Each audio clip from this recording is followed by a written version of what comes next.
భారత్ పాకిస్తాన్ల మధ్య జరిగిన కాల్పుల్లో పలువురు భారత జవాన్లు ప్రాణాలు కోల్పోయారు. తెలుగు జవాన్ మురళీ నాయక్, బీఎస్ఎఫ్ ఎస్ఐ ఎండి ఇంతియాజ్ పాక్ సైన్యం జరిపిన కాల్పుల్లో వీరమరణం చెందారు. తాజాగా మరో జవాన్ నేలకొరిగాడు. జమ్మూ కశ్మీర్ ఆర్ఎస్పురా సెక్టార్లో పాకిస్తాన్ జరిపిన కాల్పుల్లో రైఫిల్ మ్యాన్ సునీల్ కుమార్ మృతి చెందినట్టుగా తాజా వార్తలైతే అందుతున్నాయి. తోటి సైనికులు అతని భౌతికాయాన్ని జమ్మూలోని ట్రెవా గ్రామంలోని నివాసానికి తీసుకెళ్లగా కుటుంబ సభ్యులు గుండె లవిసేలా రోధించారు. అక్కడి గ్రామస్తులు కూడా కన్నీటి పర్యంతమవుతున్నారు.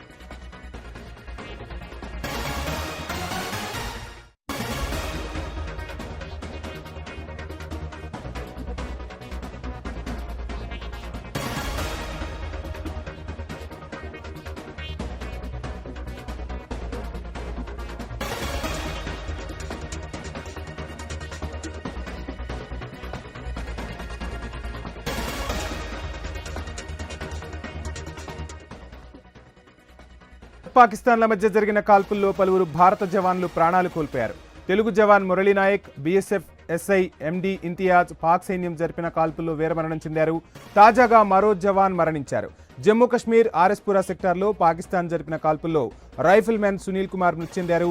తోటి సైనికులు అతని భౌతిక కాయాన్ని జమ్మూలోని ట్రెవా గ్రామంలోని నివాసానికి తీసుకెళ్లగా కుటుంబ సభ్యులు గుండె లవిసేలా రోధిస్తున్నారు. ఆ గ్రామమంతా విషాద ఛాయలు అలుముకున్నారు.